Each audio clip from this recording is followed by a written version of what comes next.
E agora? Tá conseguindo ver? Sim, está na forma apresentação. Certo. Coloquei para gravar, só vamos esperar iniciar. Isso, está gravando já. Certo. Bom, o filme que eu peguei para analisar foi o dirigível Hindenburg. Foi um dirigível nazista. Sim. Ele foi muito visto como propaganda nazista. Era pelo que eu entendi do filme, pelo que eu pesquisei, era uma obra de engenharia assim muito interessante. 250 metros de comprimento, 200 mil metros cúbicos de hidrogênio, assim, era algo gigantesco que chamava muita atenção. E o filme trata de um ocorrido em que ele se acidentou nos Estados Unidos em 1937. Ele saiu da Alemanha e foi para os Estados Unidos em 1937 e se acidentou lá. No filme, coloca-se uma versão de uma sabotagem, de uma bomba a bordo do dirigível, que seria o de um opositor do governo nazista. Achei bastante interessante que sim, é uma visão americana do nazismo. Então, eles tratam como se o nazismo tivesse várias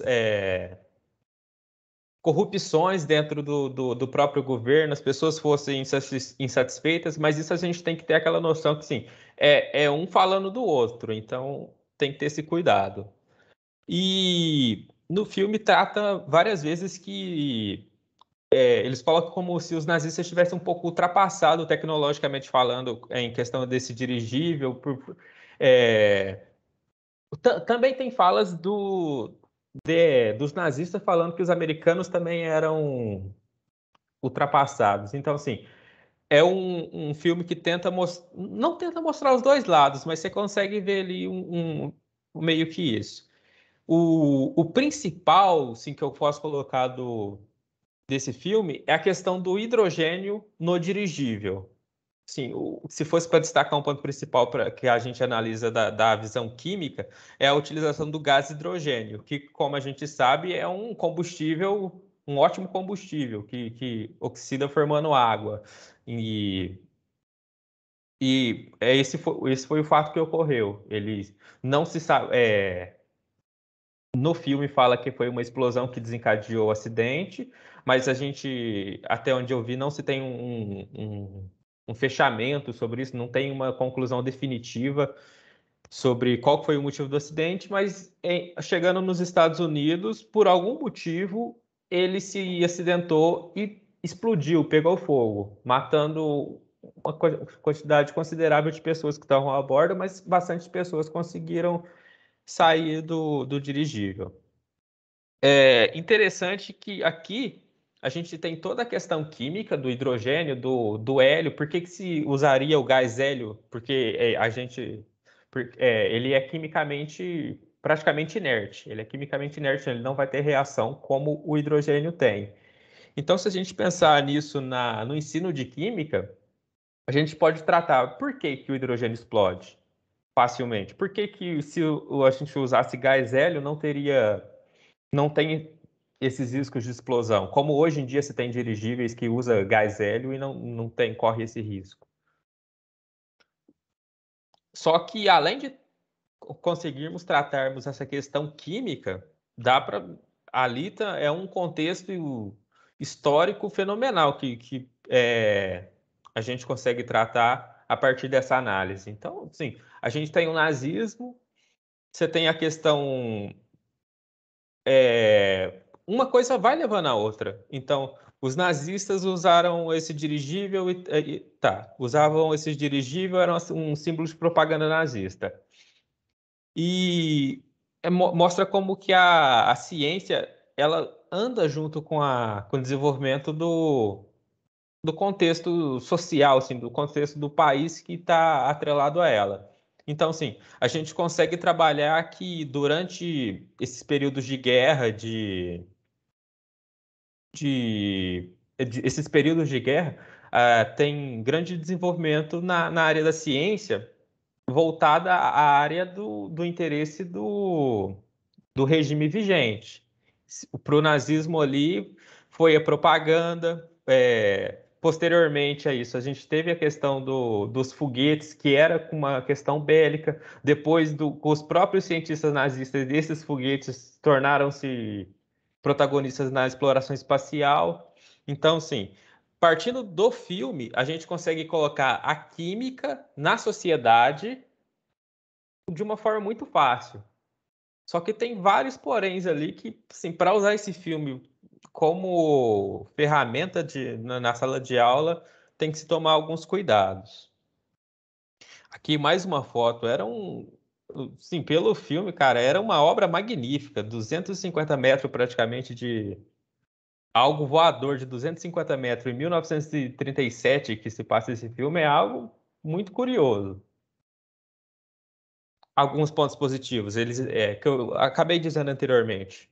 Abrange diversos conceitos químicos. A gente consegue tratar ali de a questão de ligações químicas, a gente consegue explicar aquela regra do octeto, e a questão do ligações de hidrogênio, eu não sei se é mania minha, mas, por exemplo, toda vez que alguma pessoa lambia a carta para fechar com a saliva, eu via, essa aí é ligação de hidrogênio, é por causa da água da saliva que faz com que tenha esse contato, que ela colhe no papel. Então, assim, tem bastante conceitos químicos e científicos que são tratados no filme, como o fogo de Santelmo, que é algo muito legal, assim, que foi tratado no filme também. E ele permite essa discussão com diversas áreas da ciência, como eu disse anteriormente, a questão do nazismo. Então, sim, pela química, a química não está isolada do restante do que está acontecendo ali no mundo. O filme trata daquele período entre guerras mundiais. Mas eu acho interessante trazer essa visão de que a ciência, a química, a ciência, ela não é isolada do que acontece no mundo. Ela é, muito pelo contrário, ela está em função daquilo. Então, acho que esse conceito é bastante interessante se a gente for utilizar um filme assim, de se trazer em sala de aula, de explicar, porque não é uma coisa fora. Química é só o que está na aula ali, não tem nada a ver com o que a gente vive. E aqui um fato interessante, eu não sei qual que se é verídico, mas segundo informações que eu pesquisei, foi o primeiro acidente transmitido ao vivo pela televisão norte-americana, que é um fato curioso também, né? Pô, primeiro acidente, os americanos estavam esperando a chegada desse dirigível em solo americano, algo que chamava bastante atenção e acabou se tornando um símbolo de fracasso, algo simples, destruir o grande símbolo da propaganda nazista. Mas é bastante interessante também ver a tecnologia de telecomunicação, como que o conceito. Tudo se junta no final. A tecnologia de telecomunicação estava surgindo junto com a. Veio que esse fato meio que sim, andou junto. Foi o primeiro acidente televisionado. Essa foto aqui, de acordo com o site que eu tirei, ela é dessa transmissão que ocorreu nos Estados Unidos. E alguns pontos negativos. Porém, é aquilo. Tratar um conceito com propaganda nazista, assim, ensino médio, eu acho um pouco complicado. Você tem que ter bastante certeza do que está fazendo, você tem que ter certeza do que aquele público que você está colocando não vai interpretar aquilo de outra forma. Como um ditado, algo que hoje em dia o povo fala bastante, é não dar voz para maluco. Então, assim, se você não. Você tem que ter cuidado com quem você expõe, porque no filme ele não fala, tipo, não explica que o nazismo foi algo tão terrível, que é algo deplorável, que tem tantas questões de discriminação. Então, assim, é meio que cuidado com o que você vai passar para que o estudante que está vendo aquilo ali não veja, nossa, que legal os nazistas, eles fizeram isso e tal, nossa, legal. Não, então a gente tem que ter cuidado com isso. O filme é um filme longo, né? 2 horas praticamente. Então, assim, se a gente for tratar ele em sala de aula, teria que fazer ou recortes, ou assim, é algo complicado, que a questão de tempo hoje em dia tá cada vez mais difícil nas nossas aulas.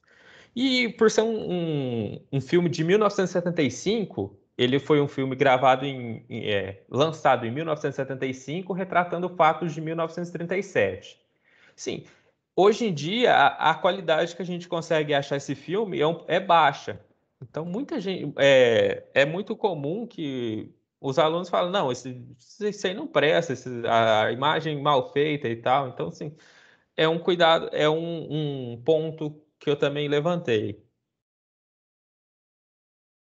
Mas assim, eu achei bastante interessante, mas tem diversos cuidados a serem tomados se a gente for utilizar esse filme. Mas é um filme que eu gostei bastante. Eu não conhecia, mas foi muito interessante conhecer. Beleza, Alex. Bem, trazendo algumas informações para você sobre a questão do dirigível Hindenburg ou o Brasil? Zeppelin. Isso, ele passou Nossa, sobre o Brasil, meu cara. Cara, 7 viagens para o Brasil, né? Ele passa Nossa. pelo Brasil. Você não pode esquecer que o Brasil, nessa época, ele tem fortes tendências fascistas, Sim, a questão de né? armamento também tem muito armamento do E, Brasil, que é praticamente o mesmo armamento que foi usado na Alemanha nazista, mano. exato. E É, você sim. tem um interesse, né? Getúlio Vargas, ele tem aí seu interesse. E você tem que lembrar que em 37, o Hitler, salvo engano, ele ascende ao poder em 33, salvo engano, as suas políticas drásticas se iniciam em 35, com a formação dos guetos, e, portanto, é alguém mal visto, já antes da própria guerra eclodir, em diversos lugares, né? Entre elas, no próprios Estados Unidos. Então, a chegada do Hindenburg, né, que é o dirigível, a empresa que faz esse dirigível chamava-se Zeppelin, por isso Led Zeppelin, o nome da banda, né? E o símbolo da banda é exatamente esse dirigível. Não era algo bem visto, né? E era uma demonstração, não se pode esquecer isso, aqui era uma demonstração de potência armamentista tecnológica. É você colocar um navio para voar. Era um sonho das mais antigas idades aí. O dirigível é um navio voador. É isso. Não é nada mais do que isso. Qual é o erro? O erro é que essa película aí superior dele, esse tecido, é um tecido de zinco, né? E o zinco é um catalisador para a combustão do hidrogênio. Então, ninguém sabe ao certo se foi uma sabotagem ou se o que nós tivemos ali foi realmente um acidente, propriamente dito, né? Inicialmente acredita-se em acidente. Foi o primeiro acidente transmitido ao vivo, como você disse. Tem uma narração, se eu não me engano, é da BBC. Assim, é dramática, é triste. Você vê pessoas pulando, né? Algumas, inclusive, pulando de muito alto, Sim, sim. Tá aí caindo, fazendo um rolamento ninja, mas assim, caindo um prédio de altura, fazendo um rolamento ninja e saindo correndo antes do naufrágio, né? Você pode soar estranho, mas é isso, é um naufrágio. É um barco afundando, só que ele afunda do céu para o solo. É isso. E pegando fogo, né? Então é extremamente complexo, mas dá para se trabalhar, como você disse, a química e a questão aí histórico-social. Muito interessante, tá? Pergunta importante, Alex. Você trabalharia este filme? Depende. Se eu trabalharia esse filme a partir, se eu soubesse que os alunos entendem o que foi o nazismo, se eles entendem o Mas se quão. eles não entendem, você não pode apresentar? Ah, cara, depende do tempo que eu teria. Sim, então, aí eu tomaria muito mais cuidado. Porque se eu apresentaria sim, mas não apresentaria só com esse filme. Uhum. Mas é um cuidado que eu tenho de. Como o tempo da gente é muito curto, eu tenho medo assim, de apresentar algo e acabar tendo um efeito negativo. Então, assim, por isso que eu tenho um certo receio. O efeito negativo que você fala é reforçar, né? A De ideia. banalizar. Não, não. O efeito negativo que eu penso é banalizar uma coisa tão séria. Entendi, entendi, perfeito. Se você fosse trabalhar, você trabalharia. Vamos supor aí, eu já usei esse filme, mas eu usei ele em um trabalho interdisciplinar com um professor de história, né?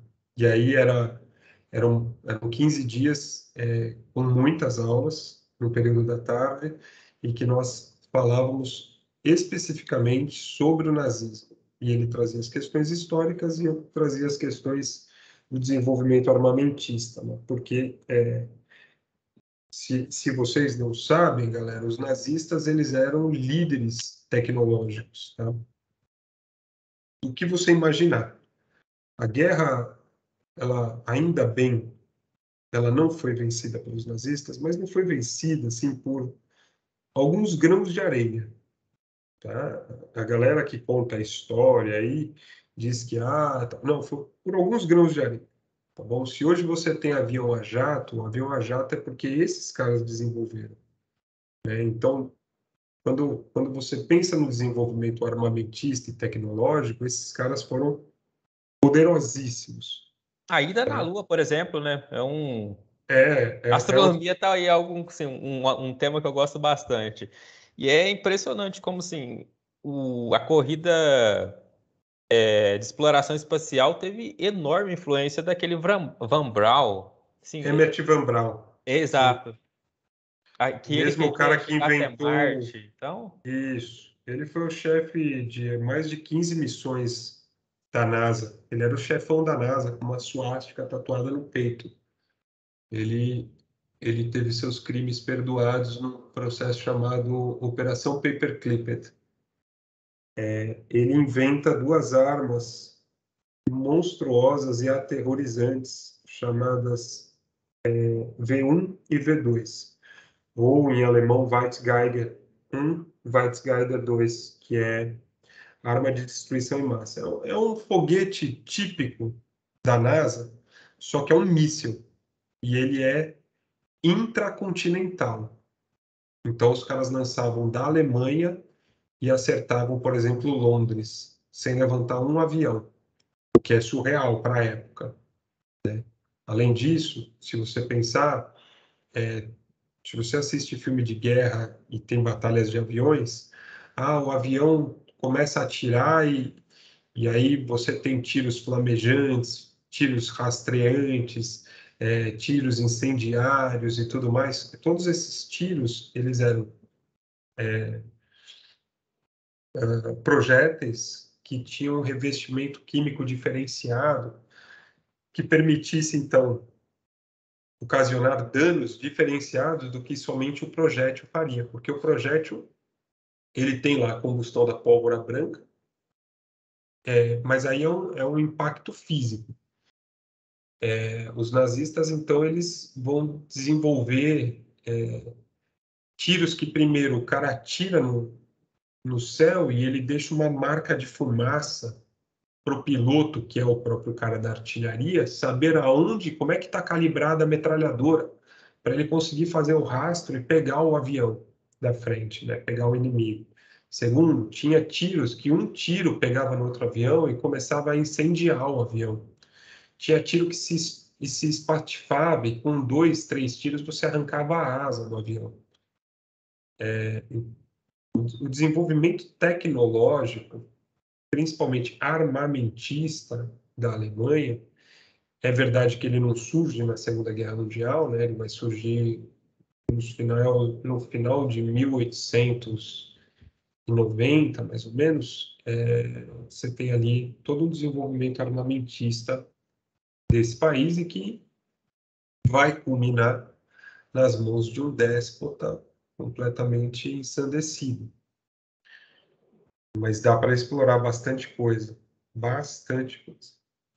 Inclusive as atrocidades dos campos de concentração, que em alguns momentos a gente vive hoje um comparativo aí com o que está sendo feito em alguns hospitais particulares, né? Uma loucura, mas é isso, infelizmente. Muito bom, meu caro. Se você fosse usar esse filme, você usaria o filme inteiro ou trechos? Se fosse uma collab, uma colaboração entre eu e um professor de história, talvez fosse interessante usar ele inteiro.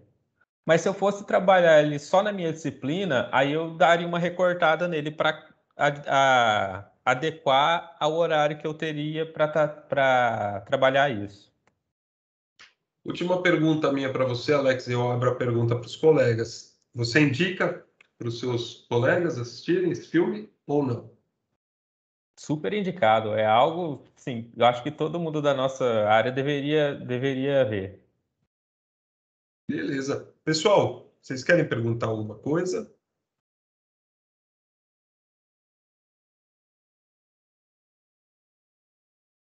Ninguém? Não, só falar com o Alex foi muito bem. Eu já assisti o Obrigado. filme. Eu sou uma pessoa que gosta de filme de guerra e eu já tinha assistido há muito tempo atrás. Também achei a explanação dele muito boa. Feita a Obrigado. relação. Beleza, senhor Alex. Acho que é isso então, meu caro. Vou parar a gravação. Certo.